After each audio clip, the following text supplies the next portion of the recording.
Ash Sarkar, thanks for coming down to the studio. Thank you so much for having me. I've been a big fan of your mullet for a long time. I think this is the first mullet in political broadcast media. Yeah. So you are breaking glass ceilings. It is the first mullet in the broadcast media.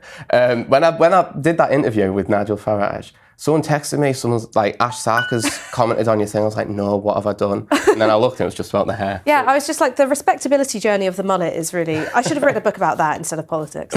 Well, you have written a book, and on the front of the book, you're described as one of the boldest thinkers of your generation. I think lots of people will know your face, but they don't know you exactly. How did you get into politics and how did you become left-wing? Okay, so how I got into political journalism was by accident. I never wanted to be a journalist. I thought that I could just do an English literature degree and find a job that would be useful. Turns out that's really difficult. And I was working at the pub across the road from here for 7 years. And meanwhile, two of my friends, they founded a media organisation called Novara. And it was about, I guess, political analysis from a left-wing perspective, and I was listening every week and I got so annoyed because I thought that they weren't covering this story or they didn't talk about this in the right way.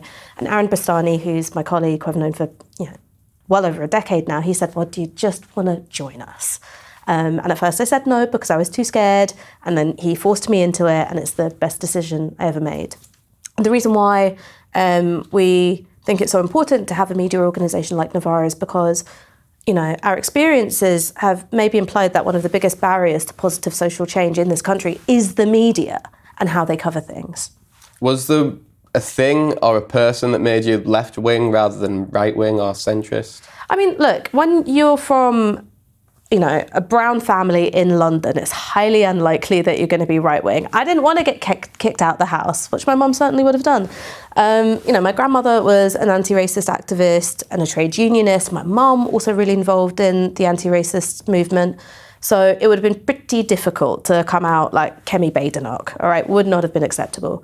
But some of the ideas which I talk about in the book, the work of Karl Marx or Stuart Hall or C.L.R. James, that just came from wanting to hang out in a bookshop so boys would fancy me. Now, that didn't work. That didn't happen, but I became a Marxist instead. A part of the book, or at least the start of the book, talks about how everything's gone wrong and even gone wrong, especially for the left and for people who believe in your type of politics. What has gone wrong? Well, I think the place that the book starts is that everybody is black-pilled now, whether you're left-wing or right-wing, whether you own a house or you're a renter, whether you're a pensioner or a student, you feel like there's something fundamentally broken about society. And people are right. People are completely right. Like, a friend of mine was in the middle of a breakup, which is rubbish at the best of times. And because she had to change the name on the tenancy agreement for her flat, the landlord came back and said, that's an extra 300 quid a month. And that is just one story out of millions in a completely messed up housing market. For other people, it's, you go out your house, you go to your local high street and everything's boarded up. And you can see that homelessness is a problem and drug abuse is a problem and litter is a problem. Everyone feels like society is broken. And then the rest of the book is looking at all the things which have been used to distract us from the really obvious truth that the single most poisonous, corrosive force in society is inequality. And so then I look at the left, and that the movement that I've been a part of for, decades now has found itself really easily distracted by questions of identity. And by that, I don't mean the really important stuff like police violence or employment discrimination. It's about stuff like, how safe do I feel in this space? And, someone said something and it's a problematic discourse. We've been distracted by these sort of microaggressions and trivial events. And my argument is that not only has that weakened us and it stopped us from being able to work together to, be a proper political counterweight to the forces of inequality, also the right have looked at those tactics, how effective it is at dividing people, and gone, we're going to do that too. Do you think that part of the problem for the left is that lots of people are considered snowflakes? Well, I think everyone's kind of a snowflake these days. I get a ton of abuse online. And a lot of it is from people who take little bits out of context and say, oh my God, this means she hates white people. And if you're driven to finding 2 seconds of content so you can post it online, I think that kind of makes you a snowflake, right? It probably does. For one of the biggest news stories at the moment is what's going on in Gaza. And people who are part of organisations which are supportive of Israel, they make it their business to just flood organisations with complaints. And so one example that I give in the book is that there was a hospital in London which had a painting display by Palestinian children. And the organisation, UK Lawyers for Israel, lodged complaints saying that this would make Jewish people feel threatened and unsafe. Now, I don't necessarily think that's true. I'm not sure that people did actually complain.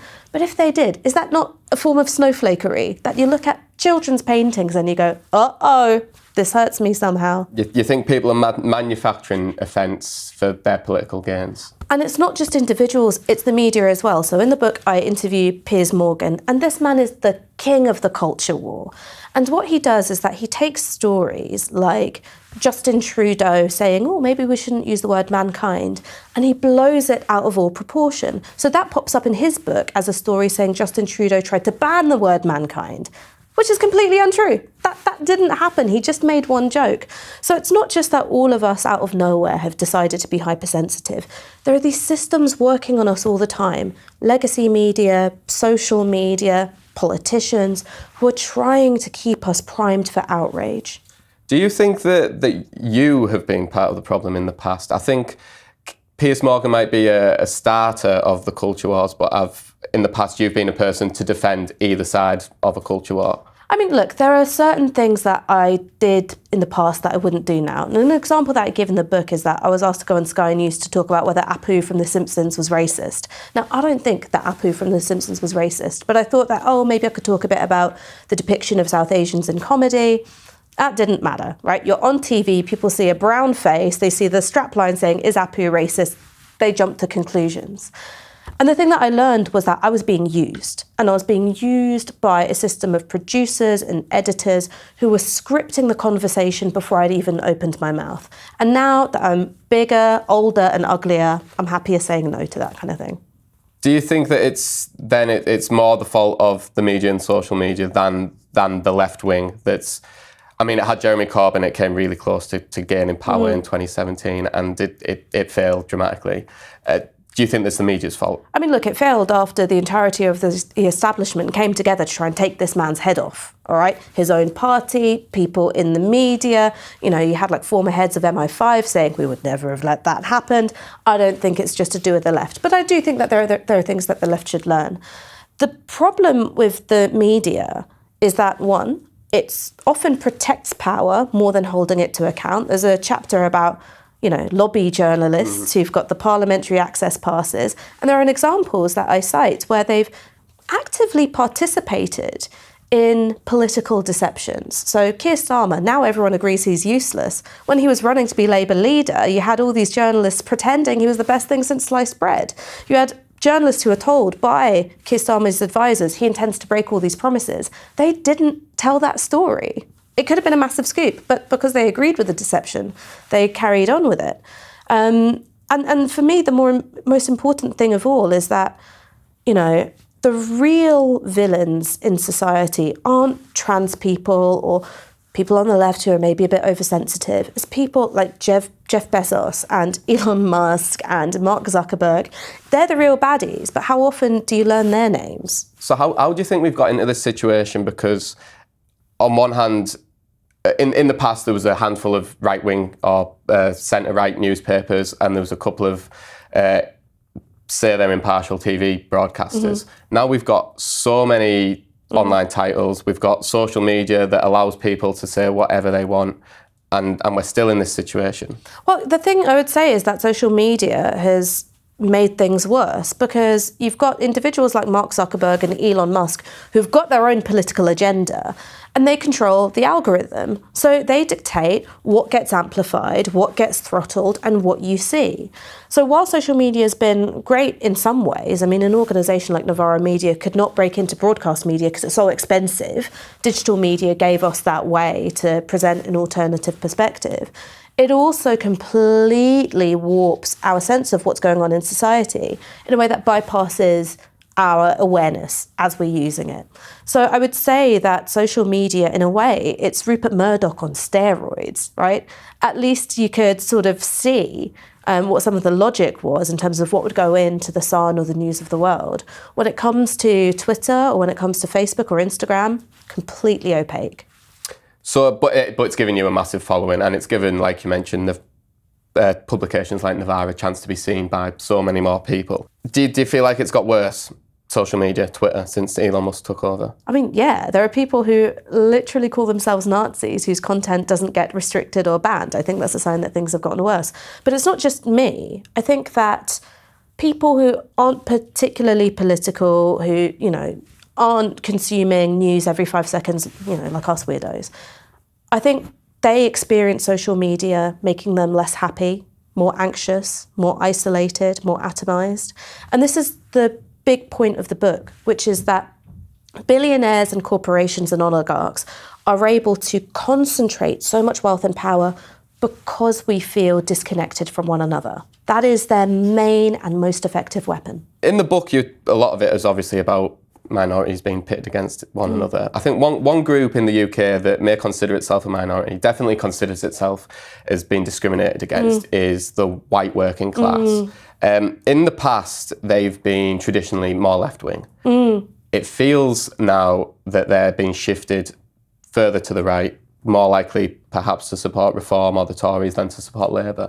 I think it's more complicated than just saying shifted to the right. So there's somebody who I'm very, very close to, lives up north, works in a factory. He wants zero immigration, legalised cannabis, me to be Prime Minister, and failing that, Nigel Farage, all right? So he's got a set of political opinions that don't seem to cohere into one box or another. And that's the case with most people, right? You can't easily fit into one box. The reason why Reform are on the up is because they're connecting with people's anger, and their anger is real and it's legitimate. What they're doing, and what I think is wrong, is they're saying, you know what, it's the fault of asylum seekers, it's the fault of immigrants. I'm saying no, it's the fault of the political class and the billionaires and the corporations. But because Labour are too busy trying to, pole dance for BlackRock, they're not going to be able to tap into that anger, and, the Tories are too busy tearing each other apart. What's the solution for the left? Because I imagine you think Labour's not going to be able to compete with Farage. Oh no, I mean, as is, there's one way out for Keir Starmer, which would be to say we're going to tax wealth, we're going to deal with redistribution, it's not going to be a free-for-all for billionaires anymore. He doesn't want to do that because he's the vessel for billionaires' interests. That's why he can't. So I think that Labour are in a very, very bad space. Right now, there isn't a political force for the left which is tapping into people's anger. What about George Galloway? Well, I mean, he the Workers' Party didn't do very well in 2024. So I don't think that right now is a political force that's going to be able to do that kind of work. But I think that anger is, it's crying out for a political expression that's not Reform. I think Keir Starmer's hoping that if he can cut immigration, then he will be able to stave off the right wing's threat. Do you not think that's a strategy? I wrote about this in the book. You know that film where only one guy can remember that the Beatles existed? Yeah, I've not seen it, but yeah. I feel that way about Tony Blair and David Blunkett. Because when I was growing up, Tony Blair and David Blunkett did a big anti-asylum seeker campaign. In fact, they coordinated with the Sun newspaper on their anti-asylum week. Now, did that mean that the BNP did poorly? No, it actually raised the issue salience of immigration and asylum, and the BNP started picking council seats. So I don't think it's the case that by outcompeting Reform on immigration that you're going to beat them, because actually you can't outcompete them. You'll say, all right, we'll have fewer asylum seekers. They'll say, all right, we want mass deportations. They're always going to be willing to go one step further. How you actually deal with that threat is that you go big on economic populism, and you say, all right, actually equality, fairness, the tax burden being shifted away from workers and onto wealth, that's going to be how we defeat the far right. Because Nigel Farage, he'll say, yeah, we'll do a bit of nationalisation. He doesn't want a wealth tax. You actually interviewed Nigel Farage for the book. I didn't. You didn't? No, it wasn't Nigel Farage, I'm afraid. It was Dominic Cummings. Dominic Cummings. What was he like? Dominic Cummings is an interesting man. Obviously, me and him are poles apart politically, but he's a smart dude. And I think one of the things that he recognised is that people who are white and working class had no political home. And if you gave them a way to express their real dissatisfaction with the establishment, i.e. Brexit, then something like a Conservative Party that was pro-Brexit could come and pick them up. He's a very astute reader of the political environment. What I find funny about a man like Dominic Cummings is that he has been someone who was very, very skilled at working political journalists, and using that WhatsApp network to get his message out. He does not hold them in particularly high esteem. And I think that that's a challenge for people like us who work in media, which is, why is it that people who rely on us the most also think that we're a bunch of idiots? Maybe it's because we are. In the book, you suggest that a lot of MPs are a bunch of idiots. You say a lot of the people that you met when you were working in political reporting were thick-witted. Thick-witted and thin-skinned. Thick-witted and thin-skinned. Is it still the case? Is Parliament still full of thick-witted and thin-skinned people? Yes. It is? Yes. Do you have any hope? Is there anyone that makes you think these guys might be the future? The problem is that the system is working to disempower people like that. So I don't think that it's going to take one great candidate on a white horse, galloping up to save us all. It means changing how these institutions function. And I think that means you have to build working class power. In the past, it was the trade union movement, council housing, heavy industry that could bring that solidarity and that collective action together. Now, maybe it'll be those things, or maybe we have to look at something else. It feels like the UK at the minute is a bit of an anomaly, and in that we've got a left-wing or centre-left-wing government, and we've got Trump in America, we've got the AfD in Germany. It feels like both Trump and the AfD, they've got massive support amongst young people. Nigel Farage does too. Why is that? So Nigel Farage is doing better with young people than before, but still Reform's main support comes from pensioners and people aged over 45. So I think that that's an important thing to bear in mind. The reason why the AfD, Trump and Farage are doing better with young people than they did before is because now the alternatives have been stamped out. So Bernie Sanders, who was able to bring together people who are white and working class, multi-ethnic working class, downwardly mobile graduates, the establishment Democrats united to make sure that he couldn't be their candidate. Similar thing when it comes to the UK, people were busy stomping on Jeremy Corbyn's head. He was someone who was really quite supported by young people. Yes, the UK is an outlier in that we've got a Labour government at the moment, but look at the numbers underneath it. You've got a landslide majority in Parliament on fewer votes than Jeremy Corbyn got in 2019. So just because you've got a lot of MPs doesn't mean you've actually got a lot of support in the country. Again, dangerous place for Labour to be, sitting on top of a sandcastle majority. How worried are you about the next general election? I'm really worried, but I worry about everything all the time. I'm just an anxious Annie. The things that really worry me are inequality, the fact that we've got a society where people can't afford to send their kids to school in clean uniforms, and yet you've got a concentration of billionaire wealth, which means you've got a handful of individuals who could afford to end world hunger several times over. And rather than politics moving in a direction of saying we're going to close that gap, everyone seems to be united in Westminster, to the cause of widening that gap. That worries me. Climate change worries me. The fact that we are looking down the barrel of crazy food price inflation because of climate shocks really, really worries me. And meanwhile, we've got Keir Starmer and Rachel Reeves being like, nah, it's fine. Third runway for Heathrow. It seems to be quite popular, Nigel Farage's stance against net zero. Do you think that's just the way that because it's reported so much in the media, it seems to be popular, or do you think that lots of people do? So I think when you look at the polling, the anti-net zero stuff is the least popular aspect of Nigel Farage's platform. There's an increasing number of people who put climate change in their top 3 issues. So I think that is one of those things which is over-reported, but the fundamentals aren't quite there. The reason why I think he might be able to make it more popular is because people associate green stuff with paying more. Now, actually, it's the opposite. Oil is only going to run out. It's only going to get more expensive. There's only ever going to be more sunshine, more wind, more hydro. And so one of the problems is that I don't think that it's felt believable to people that green solutions are going to make your life cheaper. But that's the truth. That's the truth. When I was looking at, after this general election, I was looking towards the next general election, thinking who was going to be able to fight against Nigel Farage. And the Green Party have got a handful of MPs now. Do you think that they are going to be able to it depends. take the fight to him? It depends. I mean, so if you look at where the Greens have come second, a lot of them are urban and diverse seats. Now, that's quite different from where they've been picking up MPs before, where obviously you had Brighton and then you also had 2 rural seats. So it will mean quite a big shift in their strategy. I think that one of the things with the Greens is that while they've got incredible policies which want to deal with inequality, their messaging is very polite. It feels like they're a bit soft. It's like Lisa Simpson. Yeah. Whereas Nigel Farage is a shark, right? He's a predator. And that's why people flock to him, because it's like, well, you might be an apex predator, but you're our apex predator. And the Greens have got to tap into that. They've got to experience people's anger with them. Because it's no good saying, oh, actually, have you heard of this policy? People are angry, and you've got to embody that.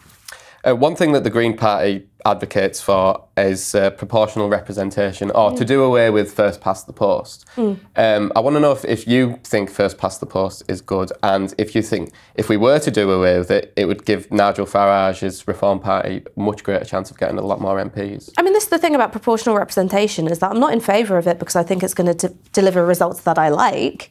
But I think that overall the effect would be positive. The thing about first past the post is because places win elections rather than people, it means that if you live in a city, your vote is basically worthless. Right? 1 in 10 people in the UK live in London.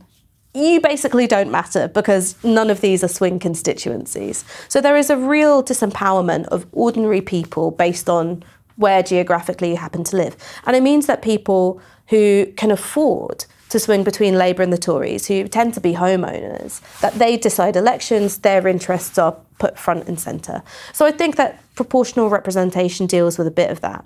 The bigger problem than the electoral system, I think, is the system of inequality, which means that billionaires, oligarchs and corporations get to decide the parameters of legitimate politics. And you've seen that, Keir Starmer saying, all right, BlackRock, Macquarie, Google, all of you, like come to us, invest in us. Because he's so dependent on them, it means that he can't do things like, okay, we're going to tax you, right? That's, for me, the bigger threat to democracy. Because there's not that alternative left-wing party, do you think that for the next generation, the left-wing movement is doomed? Because No. I think that we're in a bad place right now, but things change quickly and they move quickly. If right after the 2015 general election you'd said, oh, are the left doomed? Everyone would say yes. What happens next? Jeremy Corbyn becomes leader of the Labour Party by accident, membership swells to 500,000 and he robs Theresa May of her majority. Things change like that. What I think the electoral left is facing is not a crisis of organisation, because there are so many organisations that sprang up around Corbynism. It's a crisis of leadership. They're looking for the right leader. Now, I think it's probably got to be a white dude with a regional accent. Could be me. Could be you. I don't know who it's going to be, but I think that's going to have to be the set of identity characteristics embodied by the leader. And do you think they need to take over the Labour Party, or do you think they need to be an alternative? I mean, look, when Jeremy Corbyn became leader of the Labour Party, Peter Mandelson came up out of the coffin like Nosferatu and was like, not on my watch. And I don't think that group of, Labour right-wingers are going to let a left-winger near the leadership, at least for a generation. But what reforms show is that there is plenty of appetite for political parties outside of the two-party duopoly. Now, the right are doing it with reform. Can the left do it with another party? Maybe. On Twitter, you call for luxury communism. What is that? Look, I'll explain why I'm a communist first. The reason why I'm a communist is because when you look at things being used as vehicles for private profit, they get worse. Look at what's happened to housing. Look at what's happened to water. Look at what's happened to, land concentrations. What we've seen is a degradation of all the things we need to survive. And my theory, and that's why I'm a communist, is that if they weren't vehicles for profit, if instead we owned it and we got to benefit from it and the public good was put first, our lives would get better. That's why I'm a communist.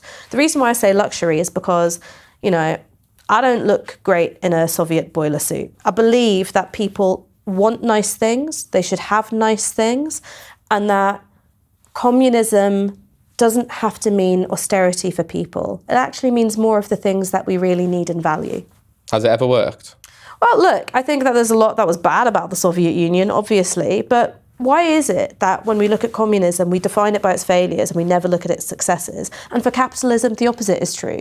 We go, oh, the First World War, that's just something that happened. Or we look at the famines in India, or we look at climate change, or, we look at the fact that we're poisoning our rivers and our seas, and we go, oh, nothing to do with capitalism. So if you're going to look at communism through the lens of its failures, look at capitalism, because the latter has got the bigger body count. So you're miles away from supporting the Labour Party? You could not pay me to vote Labour with this leadership. So how do you vote? Who do you support? Do you have a political party that you support these days? I'm not a member of any political party at the moment. In the last general election, happy to admit, I voted Green because David Lammy is my MP. Me too. I think that his position on Gaza has been morally reprehensible, and I wanted to register a protest vote. All right. Before I let you go, would you ever stand to become an MP? I think this country has enough problems. I think you could do it.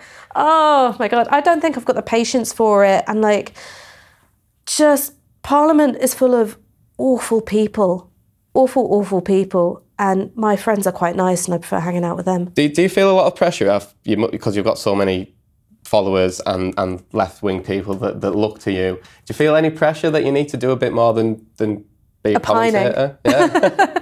Yeah, I mean, look, one of the things that I will hold my hands up and say is that I've got a very easy job. I get paid to have opinions. Maybe there's more that I could be doing.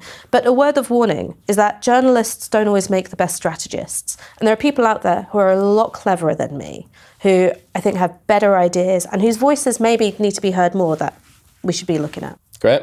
Cool, nice to meet you. Thank you very much.